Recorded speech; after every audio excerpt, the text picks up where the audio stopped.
संत ज्ञानोबारायांच्या मुखातून 17 अध्यायामध्ये जे गुणाचं वर्णन आहे, सत्व, रज आणि तम,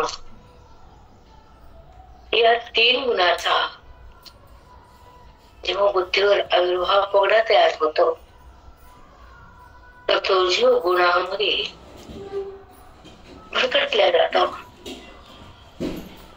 जीवात्मा स्वतःला विसरतो. गुणाचा प्रभावच तसा आहे, तो विसर पाडतो स्वतःच्या स्वरूपाचा. अद्भुत किमया गुणाची आहे. पण गुण सोडायला सतसंगती आहे. बुद्धीला गुणातून बाहेर यायला साधूची भक्ती आहे आणि गुणरहित अंतःकरण करायला ज्ञानाची प्राप्ती आहे.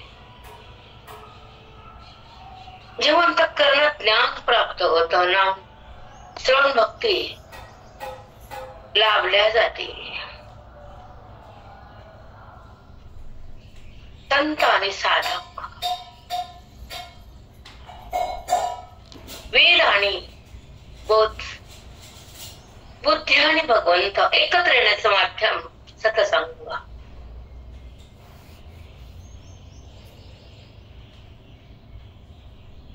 महान भक्ती म्हणजे श्रवण, मनाची तृप्ती म्हणजे श्रवण, आनंदाची प्राप्ती म्हणजे श्रवण, श्रीगुरूची भेट म्हणजे आनंद. आनंदाला सुरुवात होती संत भेटले की,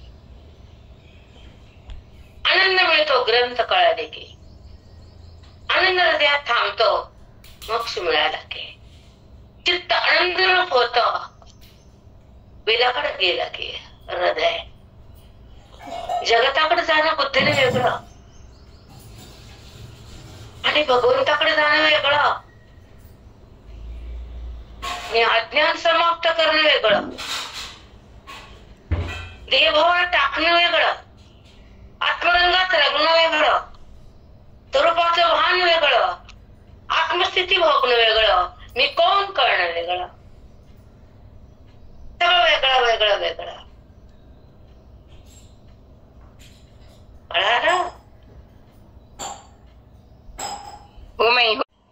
श्रवण का करायचं? मन तृप्त होण्यासाठी. अतृप्त मन या ज्ञानामुळं, देहभावामुळं, जडाच्या संबंधामुळं, बुद्धीच्या विकारामुळं, देहाच्या आकारामुळं मन अतृप्त आहे. हे लक्षातच ठेवायचं प्रत्येक साधकानं, प्रत्येक जीवानं, प्रत्येकातल्या अंतःकरणाच्या वृत्तीनं. हे विसरायचं हळूहळू हळू.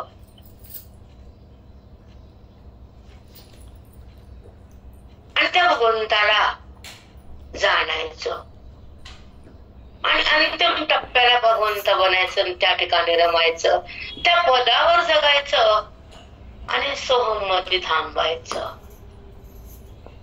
त्या ज्ञानमुळे ज्ञानयुक्त अंतःकरण म्हणायचं. देहाकडे अंतःकरणाला जाणं अज्ञानयुक्त अंतःकरण म्हणायचं. परमात्म्याला पाहणं वेदाचे श्रवण म्हणायचं. गीतेचं तत्व जाणणं याला मोक्षाचं फळ म्हणायचं.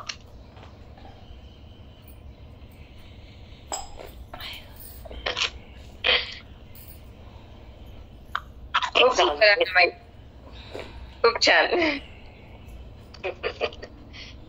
एक भगवंत घेतो, तसं आई घेती, मुलगी घेती, जसं कर्म देत संसारात ते वैभव येत. हे जसे नाना पद्धतीने आपण आयुष्यात जगतो, त्याच रूप करून आपण श्रवणामध्ये येतो, पण कल्याण होत हे लक्षात ठेवायचं. संसार म्हणजे कल्याण नाहीये, प्रारब्ध आहे, आणि श्रवण म्हणजे कल्याण आहे, आणि साधन मंगल आहे, आणि वेद म्हणजे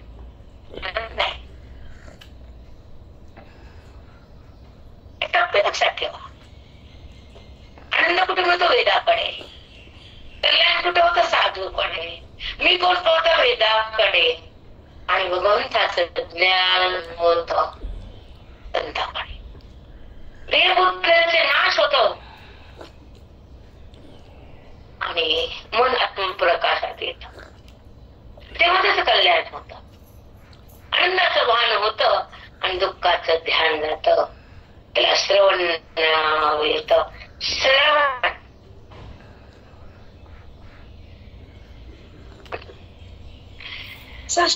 माऊली श्रवण का, मनन का, चिंतन का, नाना टप्प्याकडे जायचं.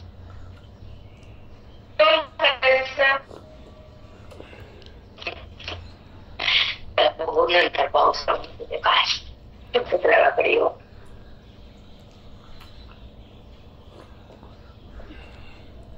सूत्र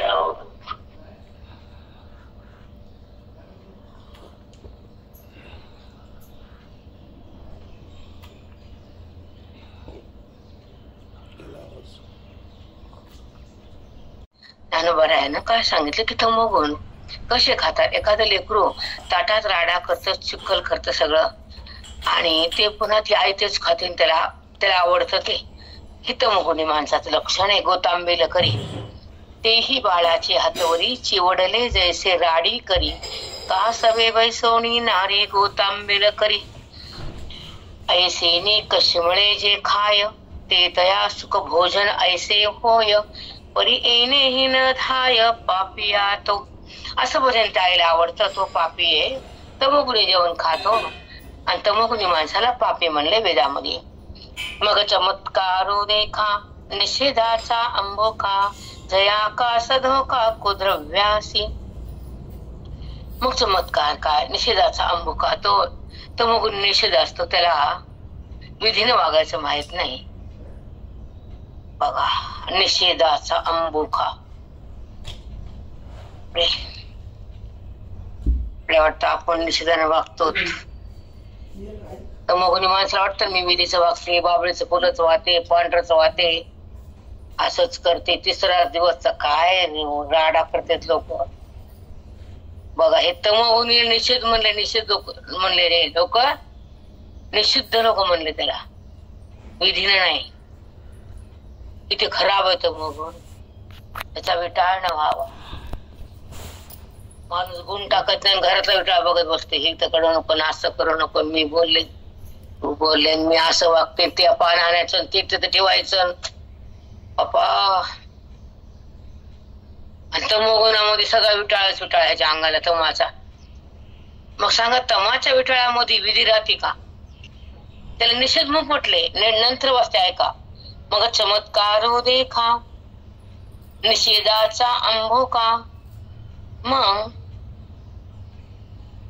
तामसी पुरुष हे तमोगुणाचं अन्न खातो, मग त्याला निषिद्ध म्हटलंय. त्याचं विधीचं वागणं काही कामाचं नाही. ऐका, जया का सधोका कुद्रव्यासी. कुद्रव्य म्हणजे जे वाईट मुदिरा, वाईट भोजन. मग ते तिकडे जातात पुन्हा. अति निषेध बर का, अति तमोगुण. आता पुढे ऐका, तया अपयाच्या पाणी, अखद्याच्या भोजनी, वाढविले उतानी तामसे तेने. अपयाच्या पाणी, पाणी म्हणजे अपेय, मदिरा, दारू, गांजा, हे जे त्याला अपेय म्हणलं ते पितात ते. अखाद्याच्या भोजनी, ते खाऊन येते, त्याचं नाव घेऊन पाठात ते खातात. वाढविजे उतानी तामसे जेणे. वाढविजे म्हणजे अशा वाईट पदार्थाच्या खाण्याची इच्छा तमोगुणी माणसाला होती. एवं तामसी जेवणारा, ऐसे सीमेचो हे विरा, तयाचे फल दुसरा क्षण नाही. एवं तामसा जेवणारा, अशा तमोगुणी माणसाला वरी वर्णन केल्या प्रकारची इच्छा होती खाण्याची, आणि तो तसं खातो. मग काय होतं, मग मेचू हे विरा, तयाचे फल दुसरा क्षण नाही. त्या क्षणी त्याला पाप उत्पन्न होता, दुसरा क्षण पण लागत नाही. ज्या क्षणात तो खातो, जो पितो, जसं वागतो, त्या क्षणात त्याच्यापाशी पापाची उत्पत्ती होती. असं तमोगुणाचं वर्णन सांगितलंय. क्षणी बघा, आजकाल तर तेच जास्त आहे. सांगायला नको, ऐकायला नको. असे विचित्र काळ आला. पण काय वर्णन करायचं. हे सगळं वर्णन पापी लोकांचं आहे, पुण्यवंताचं नाही. जे पुण्यवंत आहेत, जे पवित्र आहेत, जे भगवंताचे सेवक आहेत, जे भक्त आहेत, ते असं आचरण करत नाहीत. म्हणून ज्याला मुक्त व्हायचं, कल्याण करायचं, थोडक्या धनात समाधान राहायचं, तर ते ह्या मार्गाला जात नाहीत. ते लक्षात ठेवायचं. हा पैसा, हे कुळ अपवित्र असत. हा संबंध हे क्षेत्र अति वाईट असत. कारण हे तमोगुणाचा नरक असतो. कलियुगामध्ये याला आहे, आणि कलियुगामध्ये ह्याचीच किंमत आहे. तो भाग सोडून द्या. पण जे परमार्थिक आहे, जे पुण्यवान आहे, जे सात्विक आहेत, ते या मार्गापासून वंचित असतात. स्वधर्माचं पालन करतात, पुण्याकडे जातात आणि आयुष्य सफल करून घेतात. ते साधक पवित्र आणि भगवंताला जवळ करतो, बाकीच्याला नाही. चला, जे जेव्हाची जे अपवित्र शिवे तयाचे वक्त्र, तेव्हाची पापा पात्र झाला तो की. तो पापाला पात्र झाला, तो अपवित्र शिवे तयाचे वक्त्र. ज्या क्षणात तो अपवित्र होतो, शिवे तयाचे वक्त्र, त्याच्या तोंडाला ते निषिद्ध अन्न लागतं. वक्त्र म्हणजे तोंड. वक्तृत्व करणारे वक्ता असतो आणि ऐकणारा श्रोता असतो. कळाला का? वक्त्र. जरा बोलत जा मुदी मुदी. वेदात झालं वाणीतून वेदाचे श्रवण त्याला वक्तृत्व म्हणतात, आणि जो बोलतो त्याला वक्ता म्हणतात. तो जगात श्रेष्ठ म्हणतात, श्रवणाचा अधिकारी म्हणतात, त्याला परम पावन म्हणतात, त्याच्या हृदयात भगवंत म्हणतात. तो त्याचा वाली असतो, त्याचा संबंध करण्यासाठी श्रवणात येतो, आणि वेदाने त्या भगवंताचा, त्या परमात्म्याशी, हृदयाशी संबंध होतो. त्याला ज्ञानी महात्मा नाव येतं, वक्तृत्व.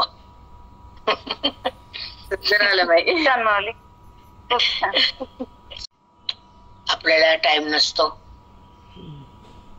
हा काळ तुम्हाला खायला जवळ येतो, तरी पण संसारातून टाइम नाही. काळ जवळ यायलाय, वय संपत चाललंय, देह पडणार आहे.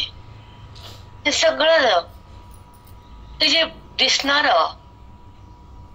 दृश्य, हा देही दृश्य, हे कधी अदृश्य होईल माहित नाही. तरी धाव सुटत नाही, मोह सुटत नाही, चिंतन भेटत नाही, आपलं कल्याण करून घेता येत नाही. काळ खायलाय आपल्याला. आपण काळाच्या जवळ चाललो होतो, तरी वेळ मिळत नाही परमात्म्याला. कमाल, खूप कमाल. आयुष्य जगताना कुणासाठी जगावं, का जगावं, कशासाठी जगावं? आपली ओळख करण्यासाठी जगावं, देहभाव टाकण्यासाठी श्रवणात यावं, आत्मरंगात रंगण्यासाठी बुद्धीचा विनियोग करावा, आणि तिला भगवंताकडे नेण्यासाठी सतसंग धरावा. त्या बुद्धीतला भेद नष्ट करण्यासाठी अभेद प्रगट करावा, आणि अभेदासाठी संतांच्या संगतीकडे जावं आणि वेदाला पाहावं. तेव्हा अभेदाचं नातं जुटत आणि भेदाचं नातं कटत.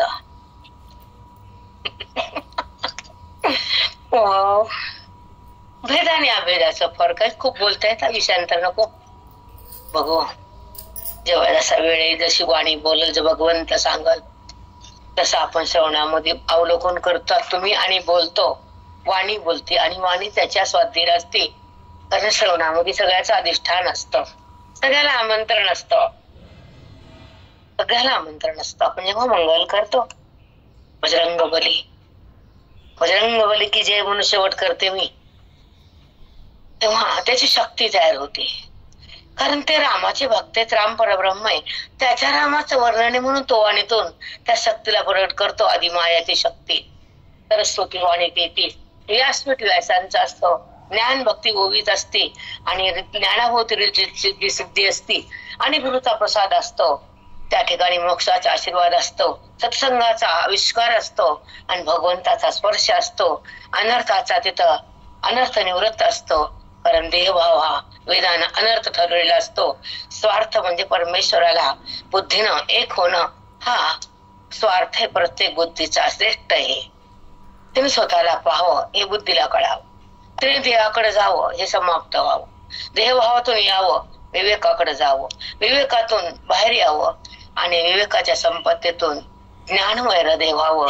त्या ज्ञानमय अवस्थेतून स्वतःला पाहावं, स्वतःला पाहिल्यावर अभिन्न व्हावं आणि अभिन्नातून त्या ईश्वराकडे जावं. अभिन्न म्हणजेच तो मी, अभिन्न भाव म्हणजेच तो मीचा संबंध एकत्र येणं, त्याचं नाव अभिन्न भाव.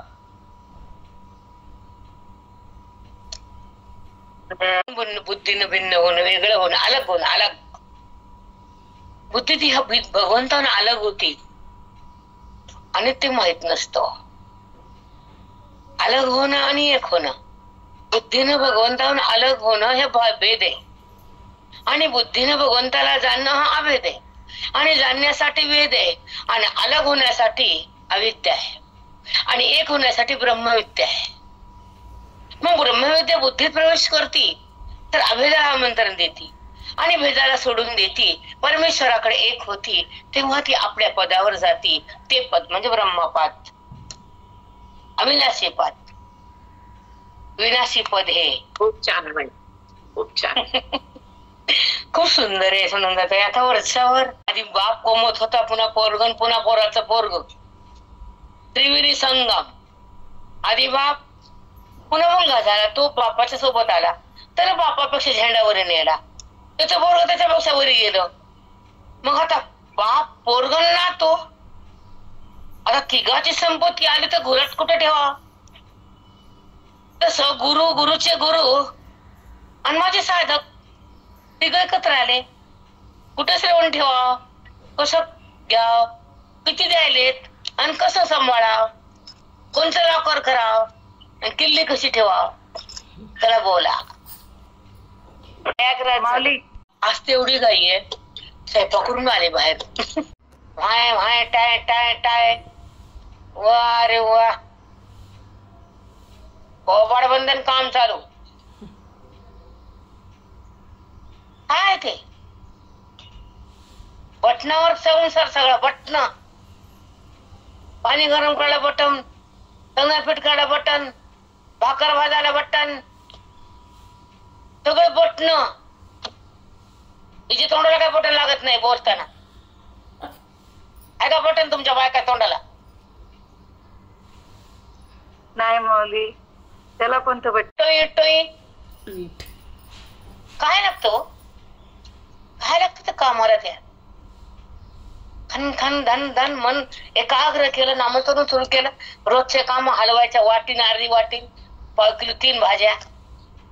वा रे वा, तरी तन तन पण पण रामा, पाव किलो भाजी 3दा करते.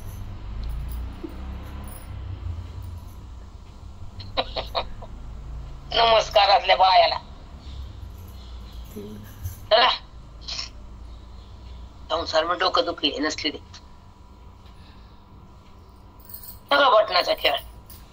आपलीच आई कुटत होती, वाटत होती, किती काम करत होती, 5-5, 7-7, 8-8 लेकर, मुलींच्या वेण्या घालण्यापासून सगळे काम, प्राण कष्ट करून काम करत होती. ती शिका की जरा हरडायचं बिनकामाचं. चला आता ओवी नंबर किती? पवित्र शिवेचे वक्त, तेव्हाची पापा पात्र तो झाला तो. ज्या क्षणी तोंडाला हे वाईट निशिदान शिवल तो पापाला पात्र झाला. यावर ते जे जेवी ते जेवी तवी, ओझ न म्हणावी, पोट भरती जाणावी यातना ते. यावरती जे जेवी,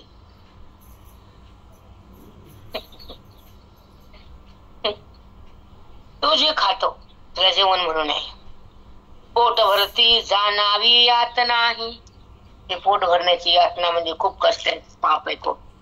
चला जाऊ दे, मग काय वर्ण सांगू तर तुम्ही खूप हुशार आहे, तुम्हाला सगळं माहिती, मला सांगायची गरज नाही.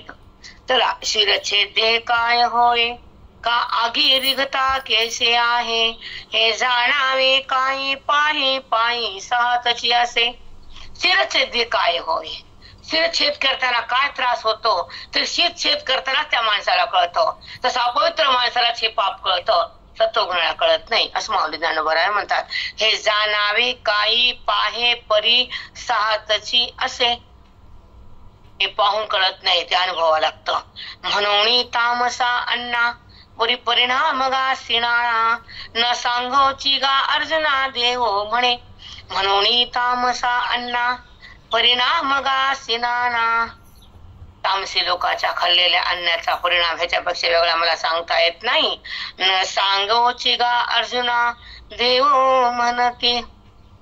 काय सांगू तुला, असं देव भगवंत अर्जुनाला बोलतात. आता यावरी आहाराची या परी यज्ञ ही अवधारी त्रिधासे.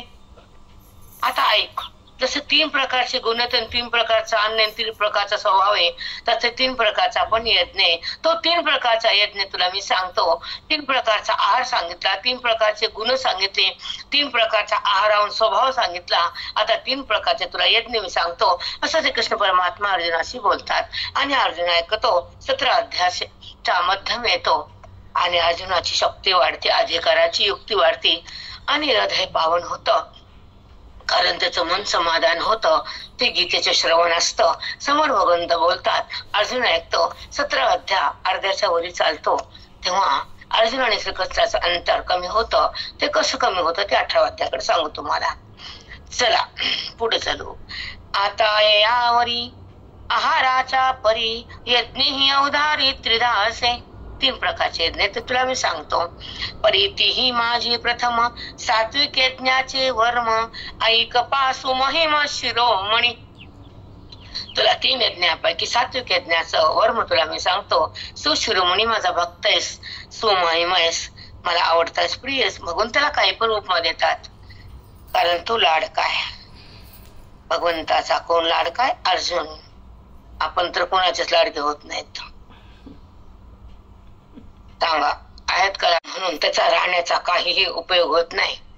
म्हणून तुमचं जीवन पाणी पाणी झालं, तुमची वाणी तलवार बनली. जीव ही तलवार बनू देऊ नका, कुणावर अत्याचार करू नका.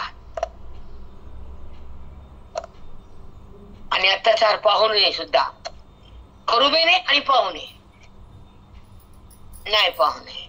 कुणी चुकत असेल, अंगावर धावून जात असेल पोरग, त्याच्या तोंडात मारायची माईनं, थोबड फोडायचं.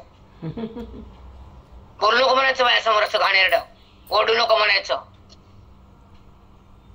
तर त्याला ब्रेक लागत असतो. तमाशा बघितल्यावर ब्रेक लागत नाही, वाढतं. त्याला बाई म्हणायचं नाही, ती बाई बी नाही ती आई बी नाही, दोन्ही बी नाही. चला, कारण त्या स्त्रीचा जो आत्मा कळकळ करतो तिथं हाळ लागते, म्हणून तिथं सुख नांदत नाही. त्या घरात निगेटिव्ह तयार होती, निगेटिव्हिटी. लक्षात ठेवा सगळ्यांना. चला, आता प्रथम त्यांना काय सांगितलं की सात्विक यज्ञ सांगतो. आता पुढे चला. आपला कांक्षीर भरी यत्न विधी द्रष्टो यज्यते, यष्टवे मेती मनस्स समाधाय सात्विका. बघा, अफलाकांक्षी भीर्यज्ञ विधी यष्टो यज्यते. अफलाकांक्षी भीर्यज्ञ, जेव्हा जे काय केलं, कांक्षी म्हणजे इच्छा, जे कर्म करताना अंतःकरणाच्या वृत्तीमध्ये इच्छेचा उगम न होऊ देताना जे कर्म इंद्रियाच्या द्वारे केलं जातं ते इंद्रिय पवित्र निर्विकार असतात आणि सत्वगुण सुसज्ज असतात. सत्वगुणानं संपूर्ण असतात. केलेल्या कर्माचा तिथं परित्याग असतो आणि फलाचा तिथं संग नसतो आणि कर्माची सुरुवात असते. अंतःकरण शुद्ध सत्व असतं आणि कर्माच्या फलाचा त्याग असणार ते कर्म निष्कर्म होतं. त्याला सात्विक यज्ञ म्हटलं जातं.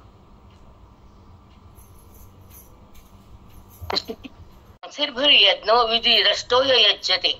विधीनुसार केलेल्या कर्माचं इंद्रियाच्या द्वारे सात्विक गुणानं होणारं कर्म फलरहित असलेल्या अंतःकरणातून जेव्हा क्रिया बनती तिथे हृदय त्या कर्मात नसतं, वासनेचा ओगम नसतो, फलाची इच्छा नसती, तो यज्ञ सात्विक यज्ञ आहे.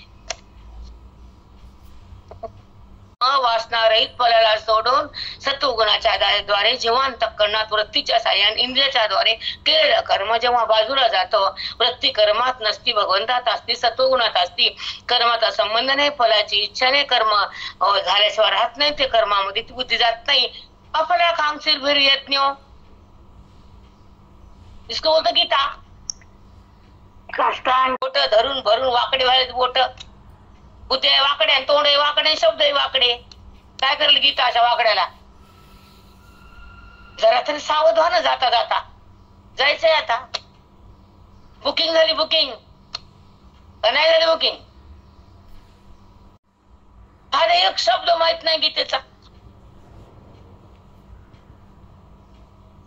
त्या शब्दावर बोट ठेवण्यापेक्षा बुद्धी ठेवा. आपण काय ठेवतो? बोट.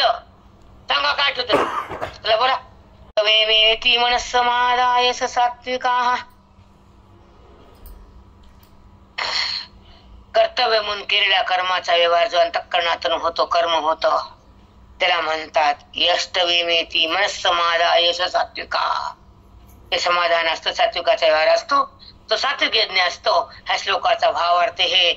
असं ऐकून तर तसं मन होईल, आणि कळाल्यानंतर मन होईल का तसं? कर्माकडे जाईल का? कर्मातून निघल? काय कसलं वागतो आपण? तुम्ही असो या आम्ही असो, श्लोकाचा भावार्थ वाचून जशी बुद्धी म्हणतच नाही, कर्माला टाकतच नाही, कर्माचा संबंध सुटतच नाही, तर तुमची गीता काय करील? समजतच नाही तर बुद्धीला कर्मातून निघतं कसं येईल?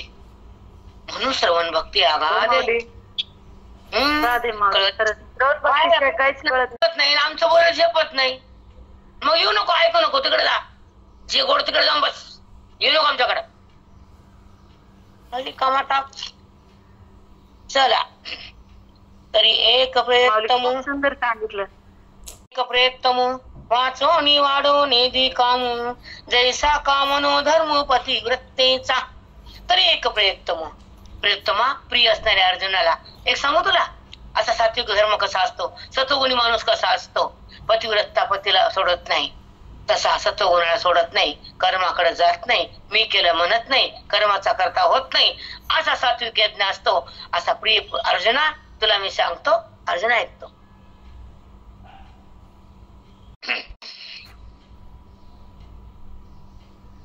एक मिनिट, कुठं राहिलं ते बघायला. बघा पोरग. चला.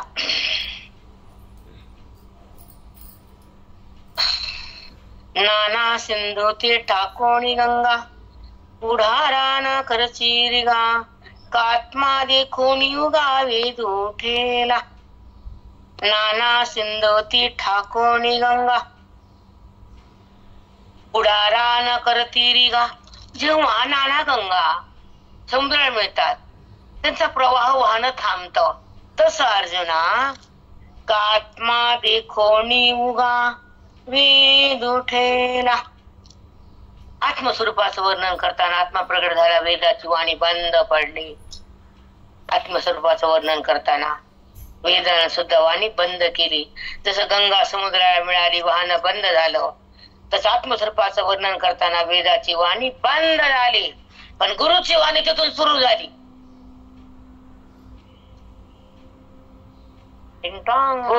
अगदी खरंय, अगदी खरंय म्हणतो. वेद आत्मस्वरूपाचं वर्णन करतो तर वेद मौन होतो. काय करू? शब्द नाही का? वेद हा शब्द आहे. शब्द अविद्या, अविद्याकार आहे. भगवंत अविद्याकार नाहीये, अविद्या रहित आहे. मग अविद्याकाराने वेद भगवंताचं वर्णन कसं करायचं? म्हणून थांबला वेद, मौन झाला, वेद मौनावला. हा कळाला का? आत्मा देखो निउगा वेद उठेला, वेद मौन झाला. तैसे जे आपल्या स्वहिती वेचून या चित्तवृत्ती नुरवतीची अहंकृती फळा लागे. नुवृत्तीची अहंवृत्ती फळा लागे. अहंवृत्तीचा तो शेवट लय होतो. मला मोक्षपदाला जायचंय, अहंवृत्तीला त्यागायचंय, स्वमृत्तीला स्वीकारायचंय, परमात्म्याला बघायचंय, आनंदाला भोगायचं, देहातून निघायचं, जगत अभावाला टाकायचं आणि ब्रह्मभावामध्ये राहायचं. त्याला ज्ञानी म्हणायचंय. काय तुझी लीला रे रामा पांडुरंगा, काय द्यायला तू. बापरे बाप, तुम्हाला वाटायला सहज बोलायला ये बाईला काही काम धंदा नाही वाटायला, रोजच बोलते.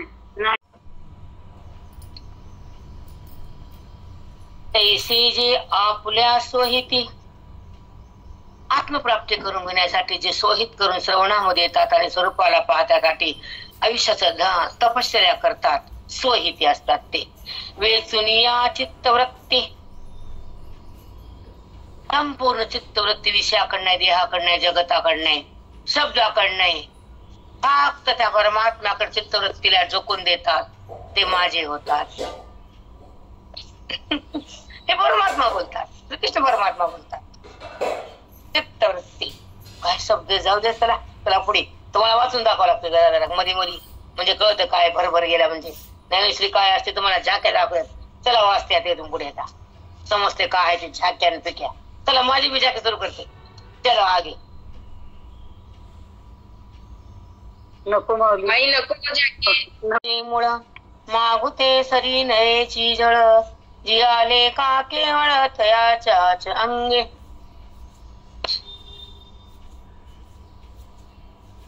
पातले या झाडाचे मुळ, मागुते सरनेची मुळ.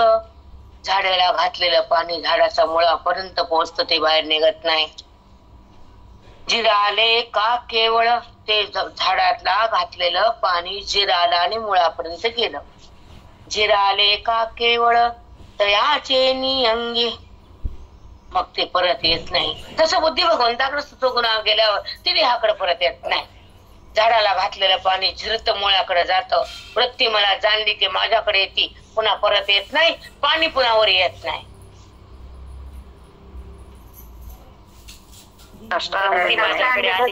घेतो शब्दाला बुद्धीचा संगम होतो, देहाचा आणि मनाचा ऐक्य असतो. आणि जे जे शब्द तुमच्याकडे आढळतात त्यानुसार वृत्ती होती. पण श्रवण जेव्हा तुमच्या हृदयात येतं तशी वृत्ती होती का? नाही माऊली. फक्त अधिकार नाहीये, पात्रता नाहीये, तपस्या नाहीये. या अंतःकरणाची ती स्थिती तशी झाली नाहीये. अवडंबर करायची गरज नाही. आता तुझ्या काही आलंच नाही. रिकामी आली रिकामी चालली, रिकामीच असतो आता.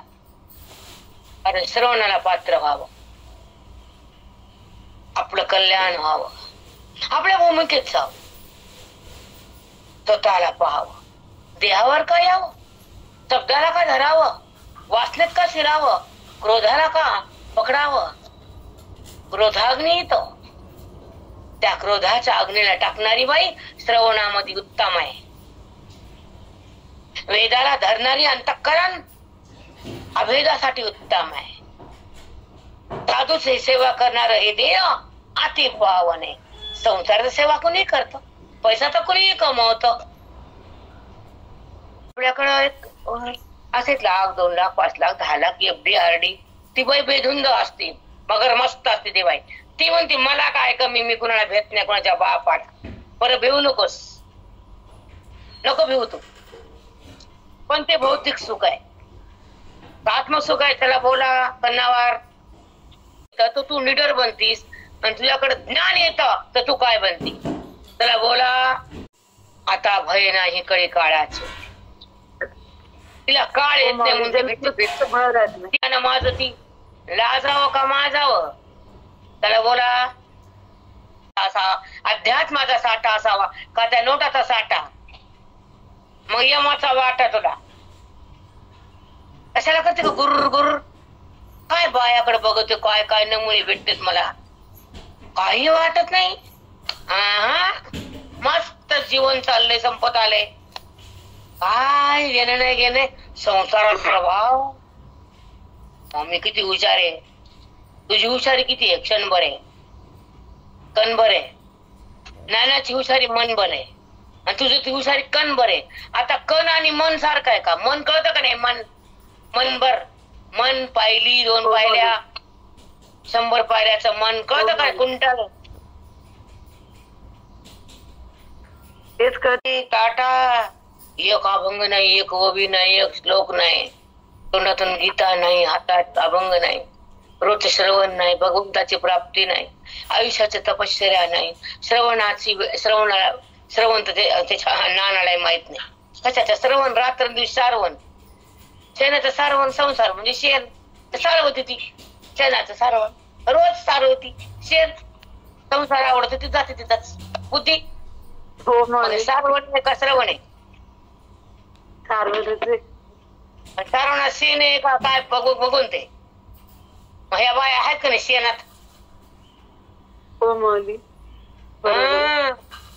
काय भ्यायचं? खरं बोलून जा प्रीती, भ्यायचं नसतं अशा बाया हो शेवट्या. माऊली. नाही माऊली, जे आहे ते जे आहे ते हे आहे, सत्य परिस्थिती आहे माऊली. वस्तुस्थिती न सार्थक नाही, वेद नाही, श्रवण नाही, नाम नाही, गुरुभक्ती नाही, सतसंगती नाही, ग्रंथावर प्रेम नाही, वाणीत अभंग नाही, श्लोक नाही, गीता नाही, तिच्यापाशी काय? संसार. चलू दे ग माय, करते डूर मग कर, यमापाशी डूर कर म्हणजे कळेल तुला. तुझे जाऊन समजते तुझे काय ते अवकात. चला पुढं. टाइम झालाय, गोवी घेते. चला संपला टाइम. पातळीया झाडाचे मुळ मागुते सरी नैनेची जळ, जिराले का केवळ तयाच्या अंगे. ते पाणी सगळं झाडात मुरत, ते बाहेर येत नाही. तशी वृत्ती जेव्हा श्रवणात येते ती भगवंतात मूर्ती, ती देहावर येत नाही. तैसे मन देहे दोही, यज निश्चयाच्या ठाई, हरपोन जे काही वांछिती ना. तसं मन दैसे दोही, यजन इच्छेच्या ठाई. यजन म्हणजे तत्वगुणाने केलेलं कार्य टाकाने ते कार्य त्या ठिकाणी मन तल्लीन होत. हरपोनी जे काही वांछिती ना, ते मन हे कार्य करायचं निश्चय झाला पण मी करत नाही, गुणाचं कार्य आहे. सत्वगुण तयार होतो, कर्माच्या अभिलाषा जाती, फलाला सोडून वृत्ती देती, आणि हे कर्म विधीनं करावं असा निश्चय होतो. करता तो परमात्मा करून देतो, हे जे मनाला कळतं त्याचे यजन श्रेष्ठ होतं. ते सात्विक यज्ञ, सात्विक कर्म आहे. ते कर्म मला त्या बुद्धीला माझ्याकडे आणतो, आणि रजस्तमस कर्म कुणाकडनं ते पुन्हा सांगतो. म्हणून सात्विक यज्ञ कर, कर्म करीत राहा, मला अर्पण करत राहा. कर्मातून बुद्धीला बाहेर कर, फळाची इच्छा बंद कर, विधीचं वागणं सुरू कर, सात्विक कर्माला आरंभ कर. अर्जुना, करतेपणाचं ओझ संपत यायला असं भगवंत नाना रूपानं बोलतात. आता 175 वेळ झाले, आपण थांबू.